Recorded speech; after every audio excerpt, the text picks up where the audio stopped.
PlayStation Plus subscribers on PS4 and PS5 are dissatisfied with the lack of a free PS Plus game for January. In today's video, we'll look into why these players are upset and why PS lost out on this month's free game. Also, as the company announces a new direction, Riot Games are offering resignation bonuses. Keep an eye on the video for additional information on the missing PS game that has enraged fans. God of War's no-cut camera made adding ultra-wide support surprisingly challenging. The PC edition of God of War is an improved version of a terrific game, with DLSS upscaling, a configurable FPS limiter, and ultra-wide support, all of which we love to see on PC. According to senior UX designer Mila Pavlin, that final one was a no-brainer inclusion for God of War's developers as they began work on the PC version of the game. "I believe this is a fantastic game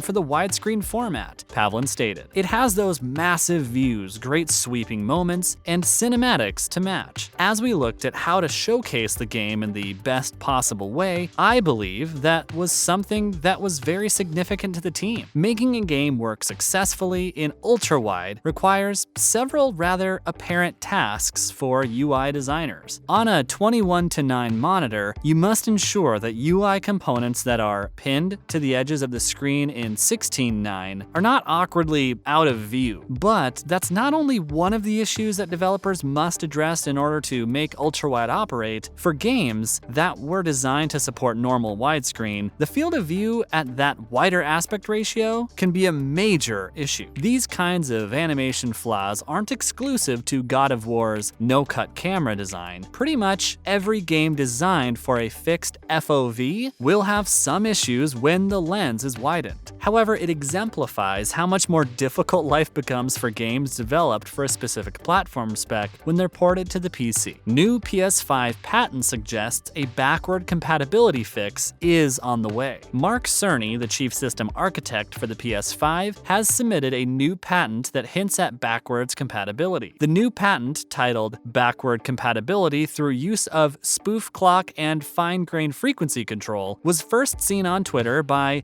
@Sean McElroy. Given that the PS5 can currently play PS4 games, it's possible that this patent is designed to allow players to play PS1, PS2, or PS3 titles on the current gen console. The patent summary explains how this workaround works. To save you the technical jargon, it basically describes how an application developed for the current version of a system operates at that system's normal clock frequency, which means PS5 games run at PS5 frequencies, while PS3 games run at PS3 frequencies. Sony plans to implement a spoof clock that will return a figure that corresponds to the frequency of the less powerful systems, allowing the PS5 to play older titles. There's no way of knowing how long it will take for this patent to reach players, or even whether it will be used at all. To play their favorite games, PlayStation gamers will have to own all 5 iterations of the machine for the time being. Fortnite returns to Apple devices via GeForce backdoor. Fortnite is making a comeback on iOS, but not through the App Store. Instead, it'll be accessible via the Safari mobile browser and GeForce Now, which will launch a private beta test on the updated mobile version of Fortnite next week. Since August 2020, when Apple withdrew Epic's mega-hit battle royale Fortnite off the App Store, it hasn't been available on the App Store. That came after Fortnite introduced a direct payment option that avoided Apple's payment processing and the 30% cost it charged. Epic advertised its own payment system by offering a discount on Fortnite V-Bucks, but only if you purchased directly. This sparked a high-profile legal battle between Epic and Apple, which is still ongoing. In the initial verdict, Apple came out on top substantially, though Epic did win on one major point. The court ruled that Apple cannot restrict software developers from utilizing their own payment mechanisms in addition to Apple's. However, the judge found that Epic and Apple's App Store contract was legitimate and enforceable, and that Apple was within its right to terminate it because Epic deliberately breached it, and that when Epic sought Apple to restore its developer account after the verdict, Apple declined. That situation appeared to be stable for a long time. Apple said it wouldn't let Fortnite back into the App Store until the case's appeals were exhausted, which Epic CEO Tim Sweeney claimed might take up to 5 years. gamers. However, the launch of a mobile version of Fortnite available through GeForce Now brings Epic and Fortnite fans closer together. Xbox Game Pass is getting one of gaming's most acclaimed trilogies. Later this month, Xbox Game Pass will bring one of gaming's most acclaimed trilogies to the subscription platform. That trilogy in question is linked to IO Interactive's Hitman franchise. Hitman, Hitman 2, and Hitman 3 will be released in a new Hitman trilogy bundle, which will feature Hitman, Hitman 2, and last year's release of Hitman 3. Not only is this collection great for newcomers to the Hitman series, but it's also one of the most critically praised franchises available on Game Pass. The Hitman trilogy as a whole will be released on January 20th and will be available on a variety of platforms. In terms of Xbox Game Pass, Trilogy will premiere on the same day as the subscription service, making it yet another third-party title that Microsoft has secured to arrive on the platform on launch day. Now that we've discussed some relevant gaming news that is currently in the media, it's time now to look at the recent PlayStation news, like why subscribers are unhappy over missing free games, as well as Riot Games offering resignation bonuses to employees. Stay tuned to hear all about this crazy gaming information. PlayStation Plus subscribers unhappy over missing free game. PlayStation Plus subscribers on PS4 and PS5 are dissatisfied with their lack of a free PS Plus game for January. Persona 5 Strikers, Deep Rock Galactic, and Dirt 5 are among the first free PS Plus games of 2022, which were distributed this week. And one of these games isn't available to every subscription, and it's the aforementioned lineup headliner for these subscribers. While many people in the Middle East have been enjoying this trio of games, others have been denied access to Persona 5 Strikers, a Persona 5 spin-off that is also technically a sequel in terms of plot. One PS Plus subscriber reports that instead of Persona 5 Strikers, they received How to Survive 2, a much older, lower quality, and less popular game. We're not sure why certain customers are getting this substitution, but it's not uncommon for PlayStation Plus free games to differ by area. Japan, for example, receives a variety of games on a regular basis. Unfortunately, because the Reddit poster doesn't specify, we don't know which Middle Eastern countries have been affected by this extremely unsatisfactory alternative. As they have upset their customers, this is not a good look for the company, and they better make sure they impress next time to keep their loyal customers there. Riot Games offers resignation bonuses as company announces new direction. Riot Games has expanded its Q-Dodge buyout program, which was previously only available to new hires for the first 6 months of their employment. To all employees, only days after revealing plans to take a slightly different path for the next 5 years. In other words, employees who want to quit the company right now for whatever reason, including not agreeing with the CEO's stated vision, will be offered 25% of their annual income, 3 months of subsidized health coverage,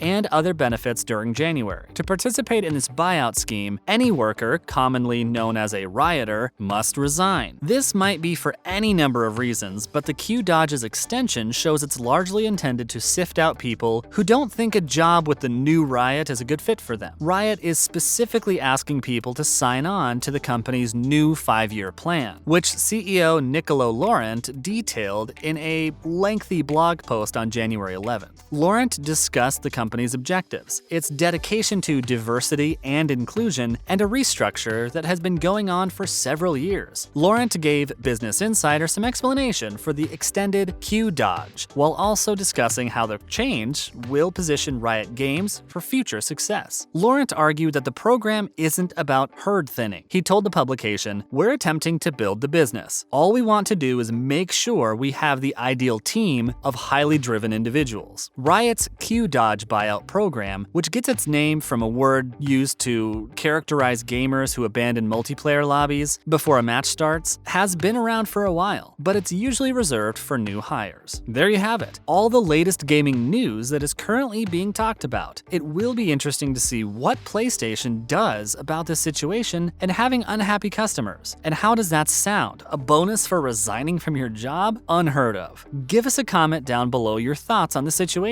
Were you one of the unhappy gamers who missed out on their free game? Thanks for watching today's video.